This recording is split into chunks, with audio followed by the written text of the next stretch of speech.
Alaikum wa rahmatullah. Beautiful words, Sayyid Muhammad, mashallah. Like father, like son. He will, mashallah, will be a pride for his parents and his family. May Allah bless you, Habibi. أعوذ بالله من الشيطان الرجيم بسم الله الرحمن الرحيم صلى الله عليك يا سيدي ويا مولاي يا رسول الله صلى الله عليك يا سيدي ويا مولاي يا أبا عبد الله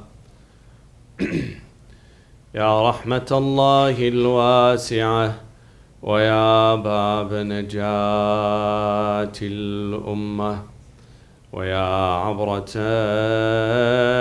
كل مؤمن ومؤمنة يا ليتنا كنا معكم سيدي فنفوز فوزا عظيما.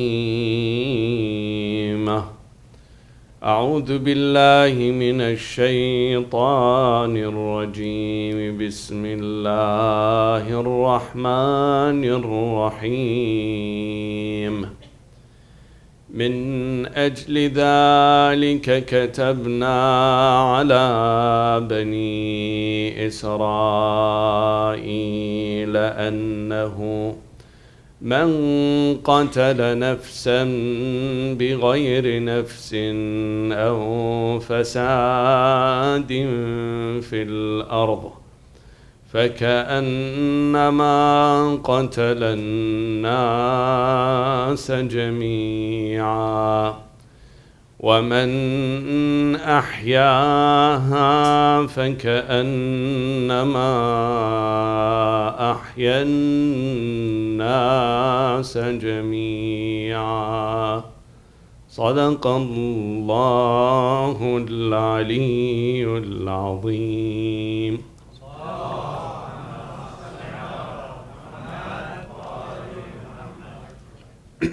Respecting moral values and ethical codes and principles is a universal acceptance.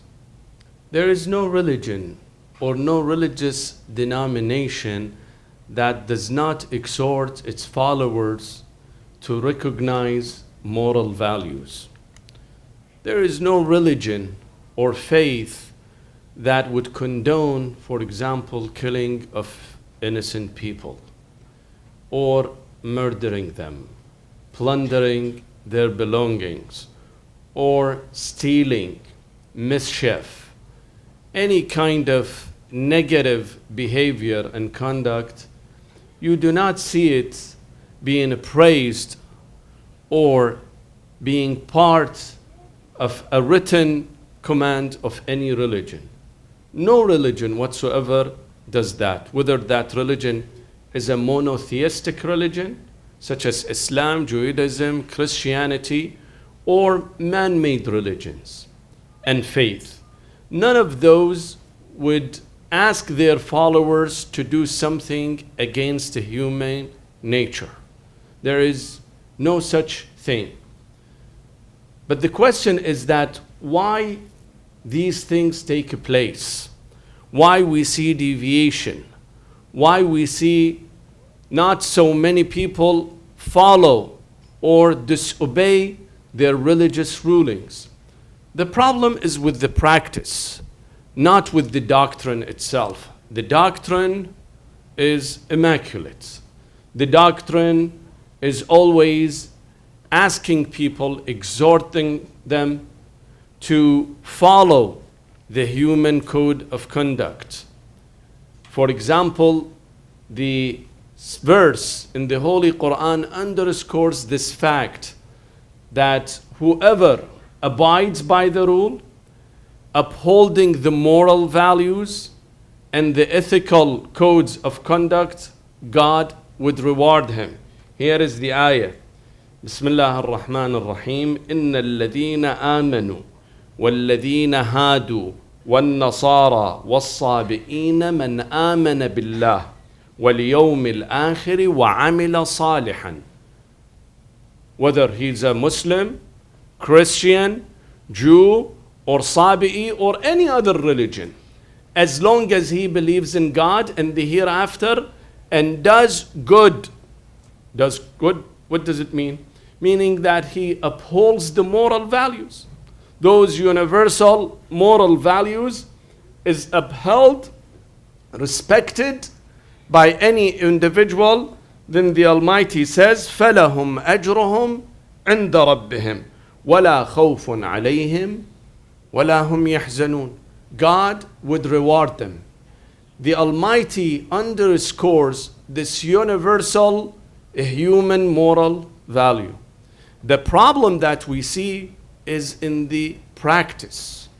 When we come to practices, or when we come to explain it and express it, we have deviation. Then we will do it whatever suit us.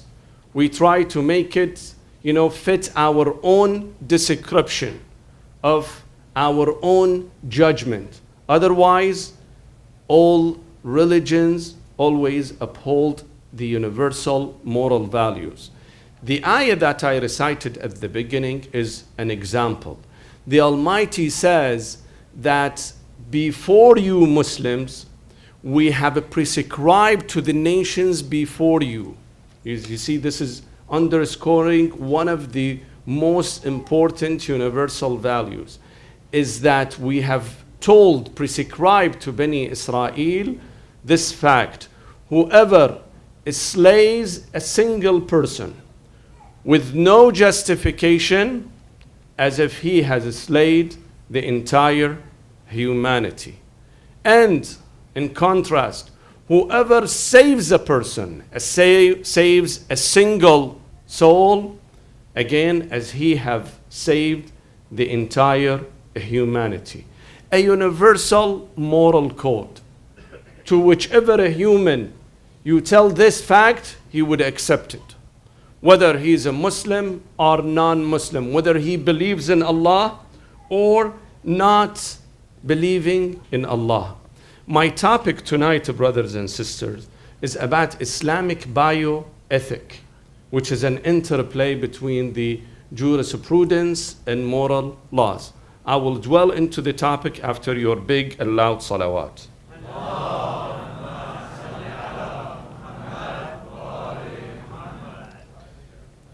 In Islamic view, life, and human life in particular, enjoys an extreme sacred status. Life in all its forms is considered to be sacred and important. When you look at the Quran, the Holy Quran, you see how the Almighty describes the genesis of a human being, the formation of the human being. You see, it gives it much more value than any other life, any other soul. In fact, the Almighty marvels about creating a human soul. Here, I will give you one verse of Surah Al-Mu'minun. The Almighty talks about this detailed process of creating a human being. It says, وَلَقَدْ خَلَقْنَا الْإِنسَانَ مِنْ سُلَالَةٍ مِنْ طِينٍ ثُمَّ جَعَلْنَاهُ نُطْفَةً فِي قَرَارٍ مَكِينٍ ثُمَّ خَلَقْنَا النُّطْفَةَ عَلَقَةً فَخَلَقْنَا الْعَلَقَةَ مُضْغَةً فَخَلَقْنَا الْمُضْغَةَ عِظَامًا فخلقنا المضغة عظاما فكسونا العظام لحما ثم أنشأناه خلقا آخر فتبارك الله أحسن الخالقين. You do not صلوا على محمد وآل محمد. You do not see any other creature that God gives that much splendid details of creation.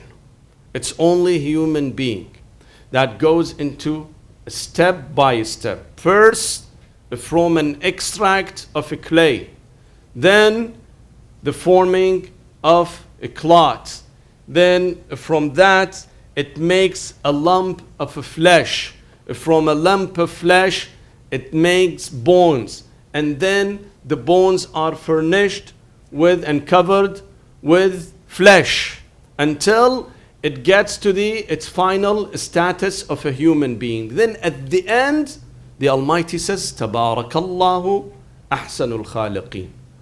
Now, a human being is not the most difficult, most sophisticated thing that God has created. In fact, God Himself in the Holy Quran says that the creation of universe, the heavens, the earth is much more difficult, much more bigger than a creation of a human being. Where it says, لَخَلْقُ السَّمَاوَاتِ وَالْأَرْضِ أَكْبَرُ مِنْ خَلْقِ النَّاسِ وَلَكِنَّ أَكْثَرَ النَّاسِ لَا يَعْلَمُونَ. But God does not marvel when He creates this huge universe, this cosmic system. But when it comes to human being, give it so much consideration and respect, then He marvels about it. He says, I am the best of the creators. Well, if the creator of a human being is the best creator, the human being also has to be the best creature. It gains its holy and sacred status, the greatest value. Of course, all lives are considered to be sacred, even animals' life. For example, you cannot kill an animal for no justification. Going for hunting and fishing, if you're going for leisure, for entertainment, is considered to be haram. And any trip that you make for that purpose is considered to be unlawful. Why? Because that's also a God-given soul, an innocent soul. It needs to be respected and protected. But it is much less, of course, it is much less than the soul and body of a human being. Saying that, somebody would object and say that if you guys in the Islamic religion believe in the sacredness of life, human life, then why there is capital punishment? Why there is killing? Why there is execution, for example? Islam condones execution of certain people. Why is it so?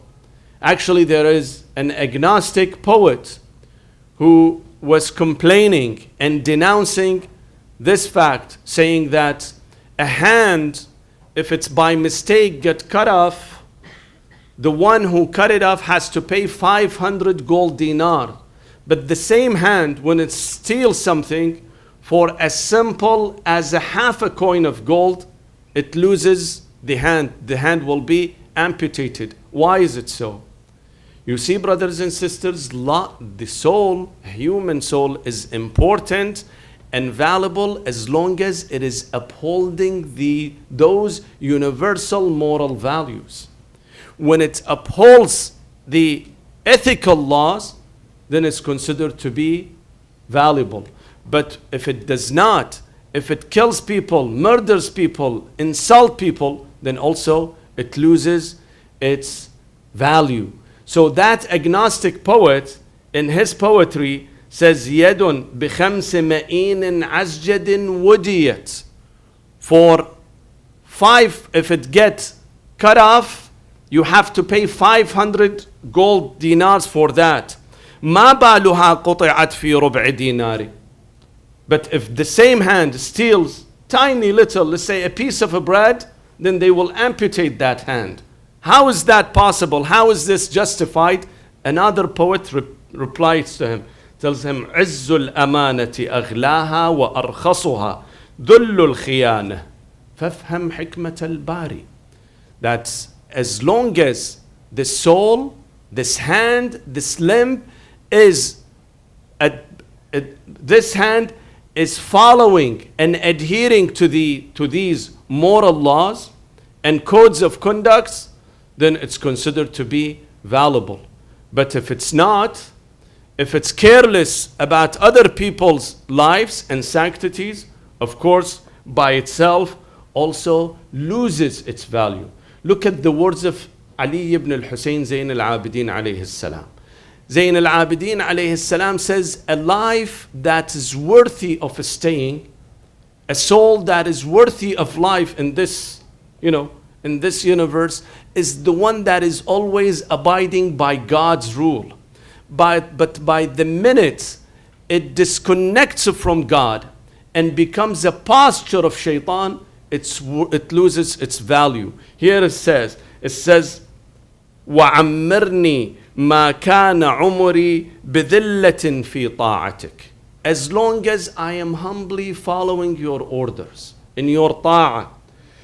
بِذِلَّةٍ فِي طَاعَتِكَ فَإِذَا كَانَ عُمُرِي مَرْتَعًا لِلشَّيْطَانِ فَاقْبِضْنِي إِلَيْكَ. But once my life becomes posture of shaitan will encroach on this and feeds on my soul, then at that time my soul has no value, my life has no value. فَاقْبِضْنِي إِلَيْكَ قَبْلَ أَنْ يَسْبِقَ مَقْتُكَ إِلَيْ أَوْ يَسْتَحْكِمَ غَضَبُكَ عَلَيْ. Take me, feel free to take my soul before your wrath becomes imminent on me. So this is the value of a human being, brothers and sisters. It has a value as long as it is upholding the universal moral laws, those ethical laws that are accepted by entire humanity. Now, what is the basis for bioethics in Islam? When we talk about certain ethical rules, what is the foundation of that? Either in Islam or in secular religions, secular Western countries, for example. What is the basis for those? Again, I will talk after your big and loud salawat.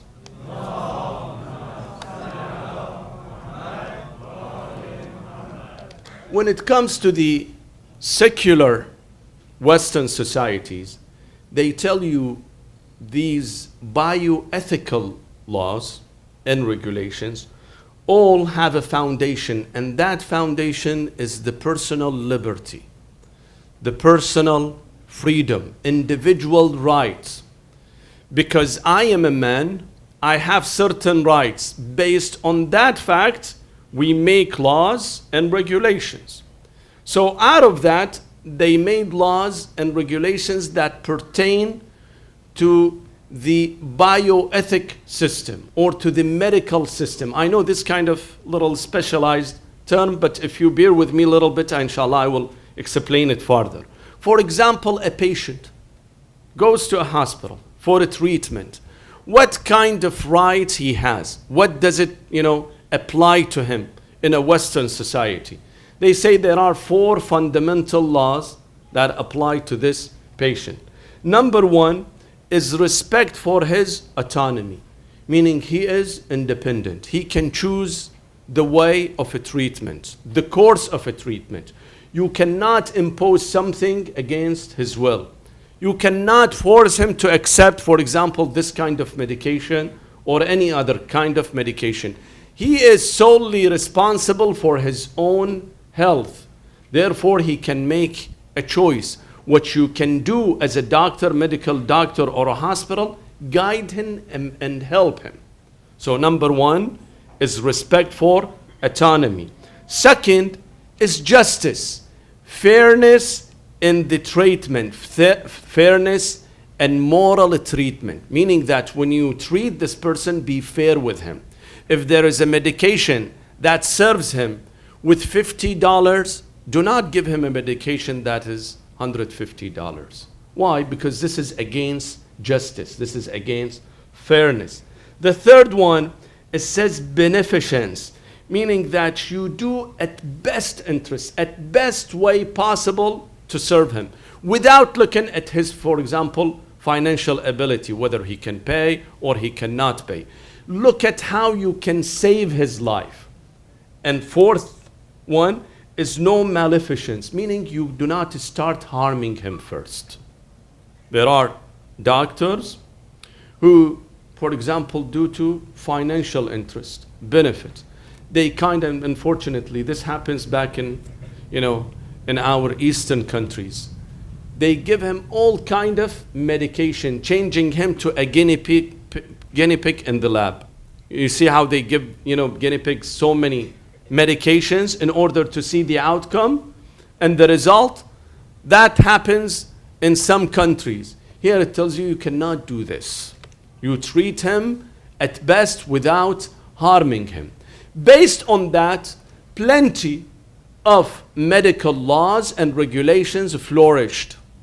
Based on that, you see that the life expectancy of people have increased. In the last century or so, people's life have changed from 50s all the way to 80s. For example, back in the 1900s, we would be lucky if we would become 60 years old. Most people by their 50th birthday, they would die, especially men. Nowadays, for example, when you look at Japan, you see that the average lifespan is 84 years old. In United Kingdom, it is 81 years old.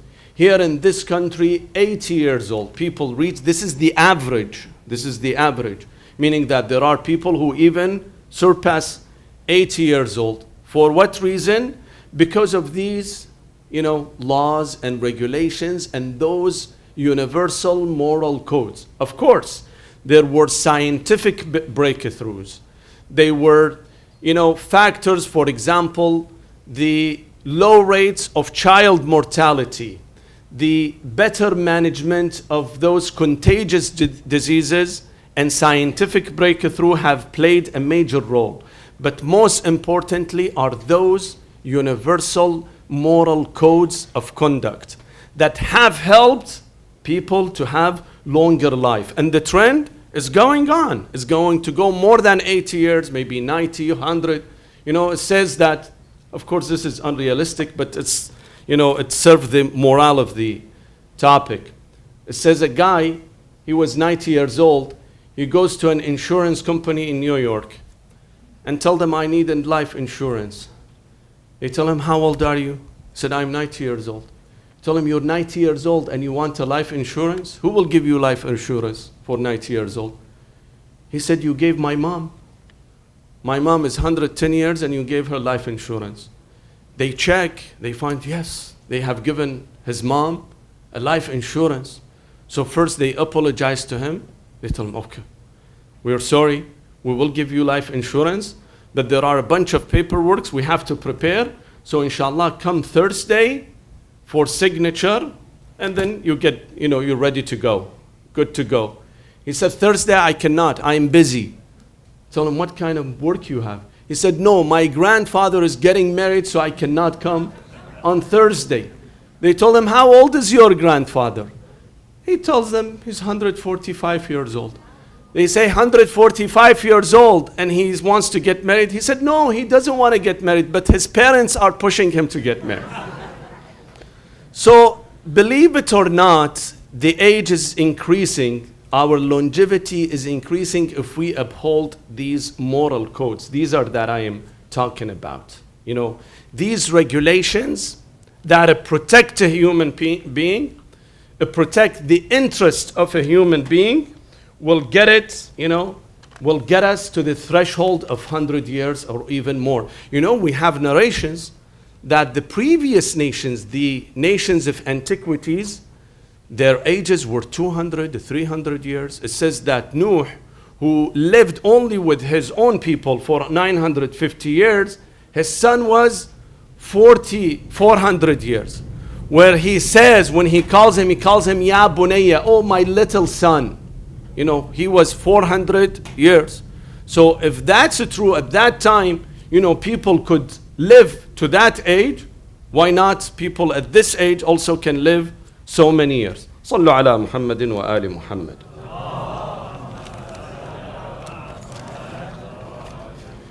So that was the basis for the Western countries. Individual rights and individual liberty. What about the foundation for Islamic legal biosystem or bioethics? The foundation for Islamic bioethics is the obligations and responsibilities. We are obligated, we are responsible to take care of ourselves. It's an obligation. It is not a right. You see, in the West, they tell you you have the right. You have the right to live, but you have the right to kill yourself. But in Islam, it doesn't look at it this way. It tells you it is your obligation to live. You cannot terminate your life. Again, based on what? There is obligation and responsibilities. They tell you based on the expediency and interest of people. Because my life interests me. Because it is in my interest to live, therefore my obligation is to protect myself. So anything that I gain interest from, or anything that I repel evilness from, it becomes mandatory on us. You know a term called masalih and mafasid. Gaining expediency and interest while repelling evilness. Excuse me. This is the basis of entire Islamic jurisprudence. Based on that, you have regulations and ahkam. Things that bring you interest, of course, not a selfish interest. I will explain later what kind of interest we're looking. Something interest in the eyes of Allah subhanahu wa ta'ala, that He would see it as an interest for people. Anything that interests us is considered to be mandatory. Anything that hurts us and have a harm for us, Allah subhanahu wa ta'ala would consider it as a forbidden. Allah Himself does not gain from our obligations. Whether we pray, whether we do observe fasting, pay zakat, go to Hajj, He's not the beneficiary. The beneficiary is us. From these laws and regulations and ahkam, there is a benefit that we benefit from. We take from. You see, Fatima al-Zahra alayha salam, in her words, explain the benefits of the ahkam. She says, فَجَعَلَ اللَّهُ الْإِيمَانَ تَطْهِيرًا لَكُم مِّنَ الشِّرْكِ. When you choose to become a believer, it's to purify you from the filth of shirk. Shirk is filth. When you become mu'min, when you become a believer in a single God, you have purified yourself from the dirt of shirk. وَالصَّلَاةِ تَنْزِيهًا لَكُم مِّنَ الْكِبْرِ. Prayer will take away your arrogance, your pride. وَالزَّكَاةِ تَزْكِيَةً لِلنَّفْسِ. صلوا على محمد وآله.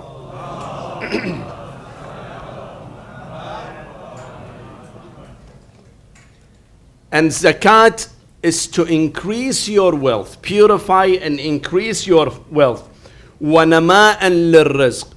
Your provision will be amplitude, will be in amplitude. وَالصِّيَامِ تَثْبِيتًا لِلْإِخْلَاصِ. Your sincerity will increase through fasting. So all of those ahkam have a purpose, have beneficence, and these benefits come to us. We are the recipient of these benefits, not Allah subhanahu wa ta'ala. I will give you a few examples of those bioethic laws and see where we are. Inshallah, we have a few more minutes to finish, inshallah. Sallu ala Muhammadin wa ali Muhammad.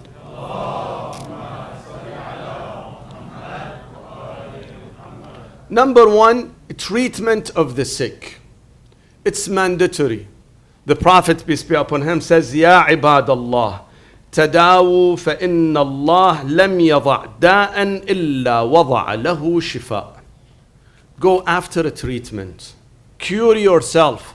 Do not stay at home and only raise your hand. Dua is important. Dua is mandatory, but it has to be coupled with an action. Tadawi. You need to find a curement. Because God has not created any sickness without any cure for it. It must be a cure for it. God, it is just. God is benevolent. When He creates something that hurts us, also creates something that benefits us. An antidote to that sickness.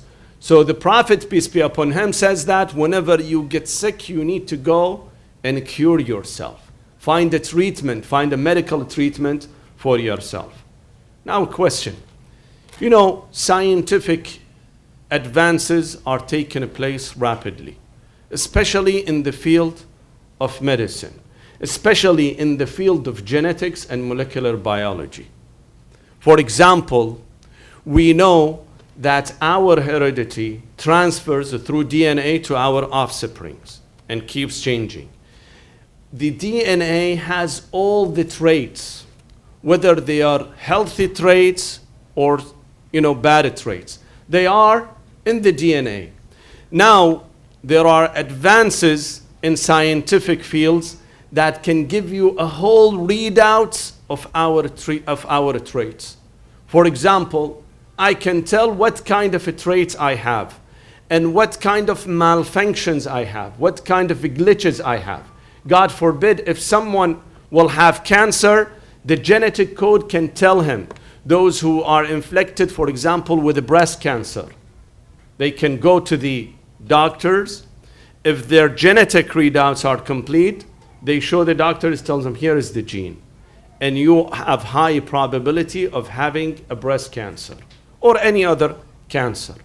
Now, the question, can everybody do this? Is it lawful? Why not?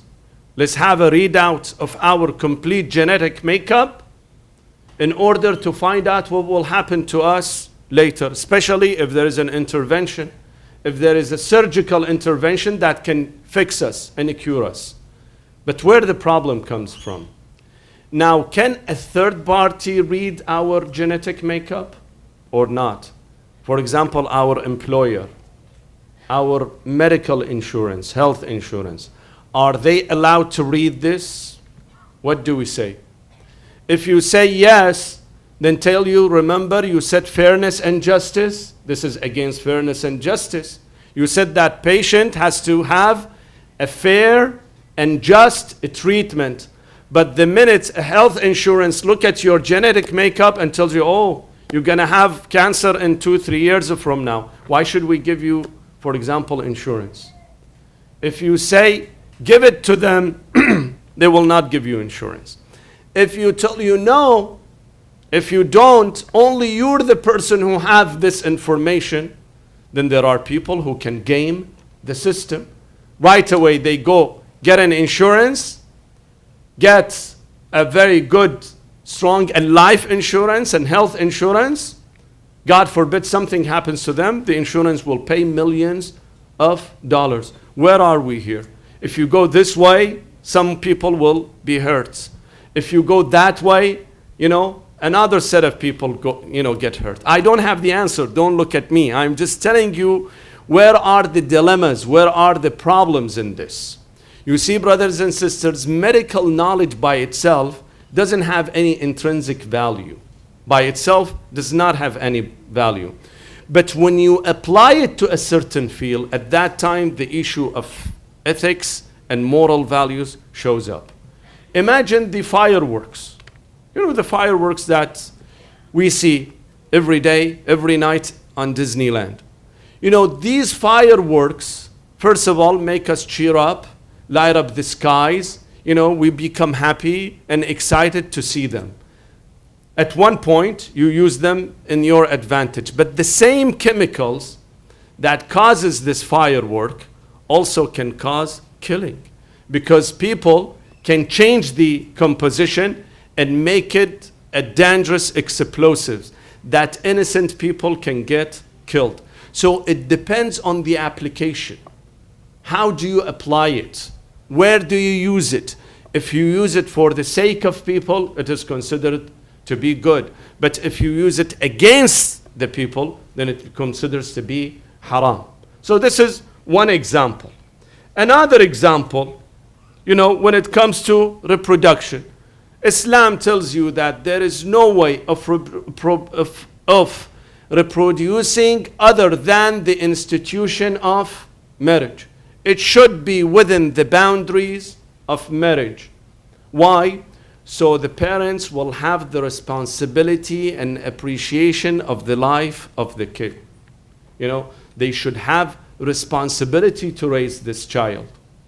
if it's out of the wedlock, then no one will take the responsibility.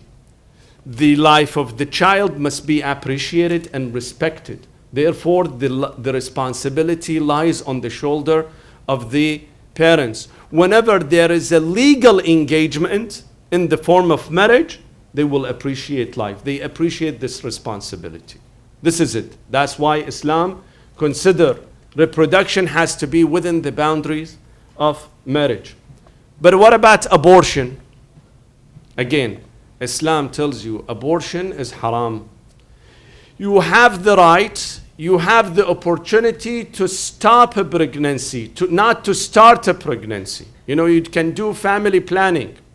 But the minute the child is conceived in the womb of his mother, that little clot, the zygote, the one that is fertilized egg, the minute that fertilized egg settles in the uterus of the female, the mother, you cannot do anything. Why? Because it has gained, again, the highest status. Remember when we were talking about the sacred status of life? That little zygote gains that sacred status of life. You cannot do anything to it. You have to respect that. Why? Because that also becomes a future human being. So on the road to becoming a human being, here Islam tells you cannot do anything. Again, another dilemma. Let me explain this. There are, again, scientific breakthroughs, and I am sure you have heard of them, that are called the stem cell technology. What they do, once this zygote or the fertilized egg it grows up, it becomes an embryo. Now the embryo has the potential to change to different types of cells or organs. For example, can change to a brain cell, liver cell, and different organs as well. Now, why is this important? Because there are so many sick patients who are terminally ill. They have, a long-term illness that is deadly. For example, diabetes. Diabetes, cancer, leukemia, thalassemia, Parkinson's disease. These are illnesses that are chronic. There is no cure for them. There is no cure for them until the underlying cells or tissues or organs can be transplanted, changed from beginning. So those people who are infected with these diseases have the hope through stem cell technology to regain their status and their health again and become rejuvenated again. Now, is this anything wrong with this? So far, so good. These are good things. These are humanitarian things that's helping chronic illnesses to be cured and patients become, healthy again. But where is the problem?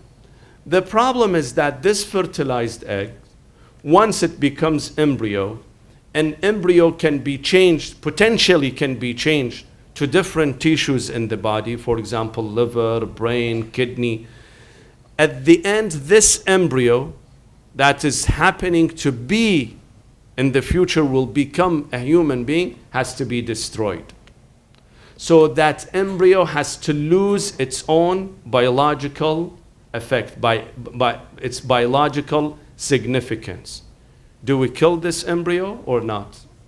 In order to save those patients, this embryo has to be destroyed because it doesn't have any value.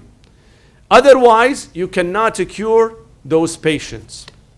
What should we do? We said that Islam have the highest respect to life, no matter how basic is this life. The minute it is conceived in the womb of the mother is considered to be sacred. What should we do?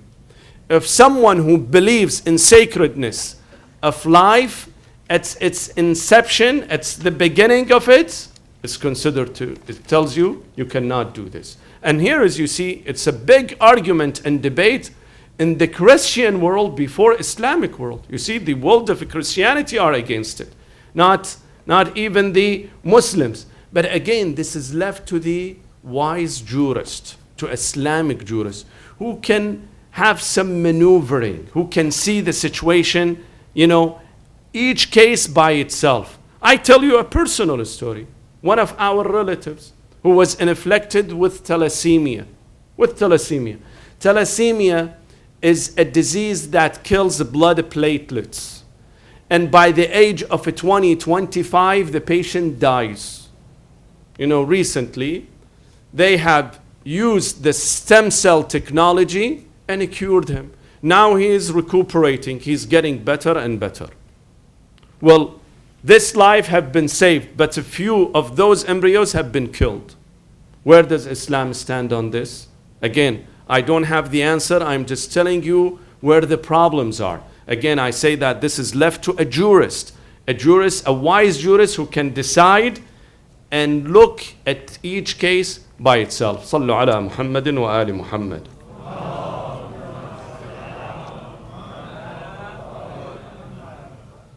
You see, Islam doesn't look at the life of the person as well. It looks at the life after the person, or death after. It looks at the person even after his life. It looks at the person even when he's dead. You see, the respect of a human being is continuous, not only during his lifespan.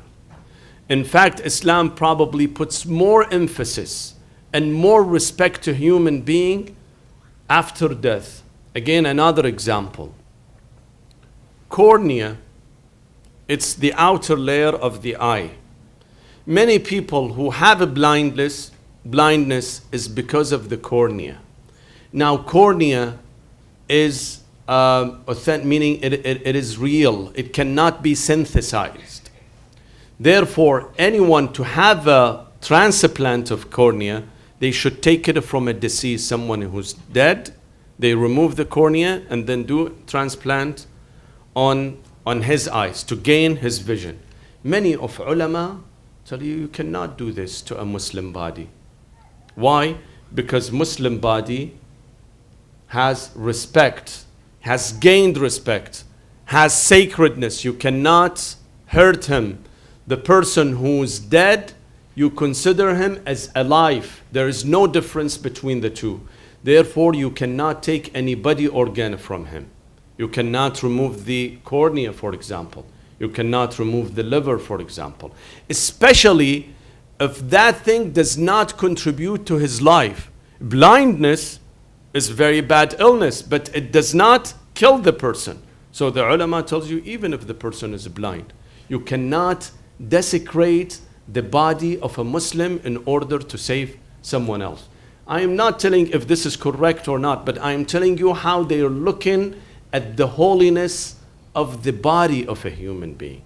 Tell you that a Muslim body is respectful even after his death. You have to respect him.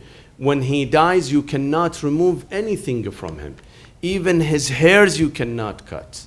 He has to stay the way he is. Now you have to properly wash him. You have to properly dress him in the shrouds. You have to properly do the procession, the funeral procession.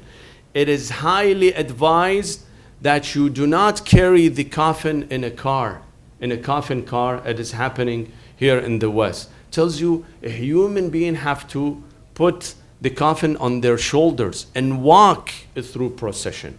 This is how a human body is so important. The hadith from Rasulullah sallallahu alayhi wa alihi says, Allahumma salli ala Muhammad. It says, حُرْمَةُ الْمُؤْمِنْ مَيِّتًا كَحُرْمَتِهِ حَيًّا. You think of the dead body as if alive. There is no difference between a dead person or a live person. How would you respect a live person? You have to respect this dead body. You have to take him in a processions. Then you have to lay him in the grave. There is no cremation. Unfortunately, I've heard that so many Muslim families are cremating their own deceased, their fathers, their mothers. Wal-'ayadu billah. This is the biggest sin that they commit in their lives when they cremate their loved ones. A body should be protected. A body should be buried in the ground. And it has to also does according to the Qibla. It has to face the Kaaba, the Qibla. This is how burial ceremony should be done. When the body is laid on the ground, it is highly advised that you do not use a shovel to throw the dirt on him. Islam tells you with the back of your hand. When you do this with the back of your hand, just put the dirt right on the body. Be careful. Walk 3 steps before you get to the grave until you lay him down in the grave. And there is something called talqeen. Tell him what he will be facing in the hereafter, little by little, word by word, because he is hearing. Now, after the grave is complete, you cannot unravel the body again. It is a great sin that you take the body, from the grave again. It has to be earth. Khalas, he's in that place, and this is his eternal place. You cannot change it. You cannot do anything to desecrate the body. And most importantly, when the person dies, you have to bury him immediately. You cannot wait too long. You cannot wait for days until the smell of the body shows up and then the body decomposes. You have to bury the body immediately. These are all universal values, brothers and sisters. These are respected by most human communities. And Islam, of course, at the advent of them, tells you this is how you need to respect. One day, a Jewish man died. As they were, processing his funeral, they passed by the Prophet, peace be upon him. The Prophet was sitting, he stood up. He stood up for that janazah, for that coffin that is passing by, giving utmost respect to a deceased. Now, you know what hurts me, brothers and sisters? When an agnostic, an atheist, a non-Muslim tells me how eloquently you speak of those laws in Islam that take care of the deceased, of the dead body. How come none of these have been applied to the grandson of your prophet? Isn't he the one who have taught you how to care well of the deceased, of the dead man? How come the grandson of your prophet was not beneficent of any of those? His body was left for 3 days on the ground. Not only that, when Hussein was killed and he was butchered and his head was beheaded, one thing that people did, they stole all his belongings. His turban, his shirt, his dress. He had a worn out dress that he kept it under his dress. Even that has been stolen. Not only that, the enemy amputated his hand. His digit was amputated. So what is happening? A non-Muslim tells you, what is this? Isn't this a shameful thing? You see, we have narrations that when Imam Zayn al-Abidin alayhi salam came to Karbala to bury this holy body, when people wanted to support him, to help him, to assist him to bury the body of his father, he said, no, leave me. Inna ma'i man yu'inuni. There are others who will help me.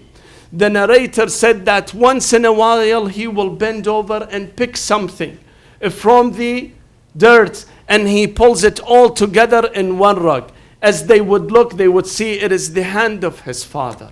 In one area they see the digit of his father. There was a shiny thing that was shining. When they looked, they saw an arrow has penetrated the heart of his father when he collected all those rugs and buried them. Tonight is the night of Hurr ibn Yazid al-Riyahi. Hurr was in the camp of Ibn Sa'd. On the last minute, he changed his mind. He joined the camp of Imam Hussein. When he joined the camp of Imam Hussein told him, come down, Barakallah fik, Barakallah fik. If you have asked for repentance, God has forgiven you. He said, no, I will go and fight the enemy until I die. He goes and fight the enemy. As he fights and collapses and dies, afterward, when the battle was over, the army of Ibn Ziyad wanted to behead everybody. The people, the tribesmen of Al-Hurr didn't allow it. They said, no, Hurr cannot be beheaded. They took Hurr far, far away, about 12, 15 kilometers away from Karbala, and they buried him in his complete body. But the body of Hussein and his family and his companions were crushed. It is says that on 11th of Muharram, Ibn Ziyad declared, I want 10 soldiers, 10 warriors to ride their horses and crush the chest of Hussein alayhi salam. La hawla wa la quwwata illa billahi al-ali al-azim. Inna lillahi wa inna ilayhi raji'un. Assalamu alayka ya Aba Abdullah wa ala al-arwah allati hallat bifina'ik wa anakhat birahlik. عليكم مني جميعا سلام الله أبدا ما بقيت وبقي الليل والنهار ولا جعله الله آخر العهد مني لزيارتكم. السلام على الحسين وعلى علي بن الحسين وعلى أولاد الحسين وعلى أصحاب الحسين ورحمة الله وبركاته.